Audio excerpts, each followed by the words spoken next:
Şimdi bir tane Z'ye. Bir Z'de Z var. Çek ne çek? Hüseyin ne çekirsin? Bir şey. Orada çeş. Orada çekeceğim. Nedir o? Bir tane maçın. Orada yine bir şeydi. Bir bomba. Bir hissəsidir. Hı? Bir hissəsi. Ha. Bəs o çəkdiyin nədir? Çektim. Hə, o nədir? Maşınlar. Maşın yoxsa uçaq? Maşın. Ax uçaq dedin. Ben uçak demedim. Hı? Uçak demedim. Ben ördek dedim. Ördək? He. Ördəkdir o. Hə. Aa. Bat bat. Buna. Ördək nə qədər nə tər eləyir? Bat bat. Ne teri?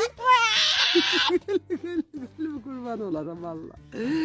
Ördek yarın bir şey oldu. Can. Bugün daha ne olmaz? Neydi hazır? Hazır. Hazır? Evet öyle. Aa. Yok silme gözde Hüseyin gözde. Hazırdır. Ha. Hazırsın da el çal. El çal. Ma bak el çal. Ey sağ ol Hüseyin, ey sağ ol. Beste, onunla koy.